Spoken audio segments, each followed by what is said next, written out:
Bonjour les amis, j'espère que vous allez bien. Alors, je voulais vous parler de l'esprit.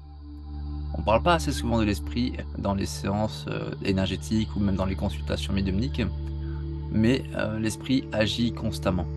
Et bien souvent, on est accompagné d'autres esprits qui nous aident pour clarifier les choses, pour vous aider dans vos actions, surtout quand vous travaillez à distance pour aider des personnes dans les soins énergétiques par exemple.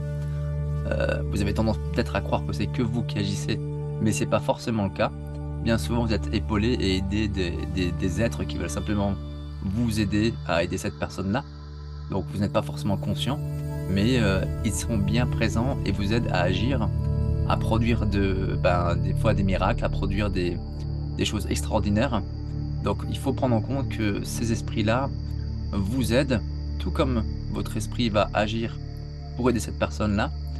Votre esprit, une part de vous va aller là-bas et interagir avec la personne pour l'aider. Donc, il faut prendre en compte que vous n'êtes pas seul, vous êtes la plupart du temps accompagné. Et si vous êtes bien aligné dans l'amour et la bienveillance, et qu'il y a de bons esprits, on va dire, qui veulent aider cette personne-là, généralement, ça produit de belles choses derrière.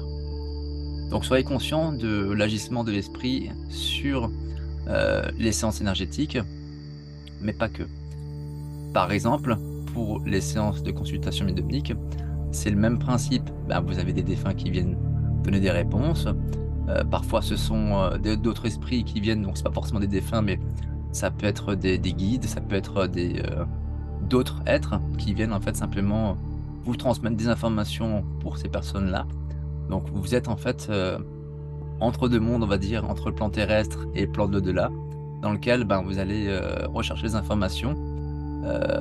Capter ces informations-là parce qu'on vous les transmet et vous devez les transmettre et les interpréter à votre manière, parce qu'il arrive parfois que vous n'allez pas recevoir les informations clairement, c'est-à-dire avoir une vision claire et précise de ce qui va se produire, mais parfois ça peut être des métaphores, des images sur de choses qui sont faites pour communiquer avec vous et qui sont aussi liées à la façon de communiquer de la personne en face qui vous transmet ces informations-là.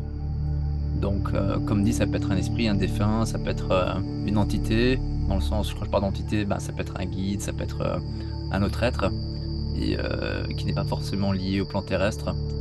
Mais voilà, ce sont d'autres aspects. Mais pour dire tout simplement que derrière tout ceci, l'esprit agit.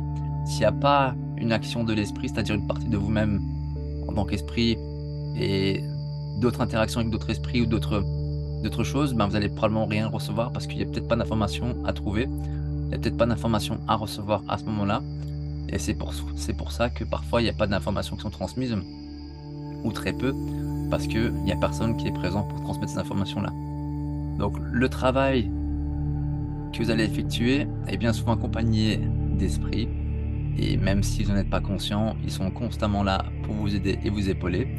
Donc faut pas hésiter à remercier, être dans la gratitude, la bienveillance, parce que ces êtres-là vous sélectionnent aussi d'une certaine manière, vous accompagnent parce que vous avez dégagé une certaine énergie, vous accompagnent parce que vous êtes bienveillant, vous accompagnent parce que voilà, il y a tout ça qui se dégage de vous, qui font qu'à travers vous, vous êtes d'une certaine manière un bon outil de travail pour transmettre de bons messages. Donc que ce soit pour les soins énergétiques, la médiumnité, tout est relié. Donc essayez dans le meilleur des cas, après vos séances, de remercier, même si vous n'êtes pas forcément conscient qu'il y a quelqu'un autour de vous qui vous aide. Et voilà, et vous pratiquerez au mieux et faites simplement comme vous le sentez, mais toujours dans la bienveillance, dans l'amour et la gratitude. Et pensez à les remercier parce qu'ils sont vraiment là autour de vous. Et ça peut que renforcer ces liens-là entre vous et eux. J'espère que cette vidéo t'aura plu. Je te dis à très bientôt. Salut!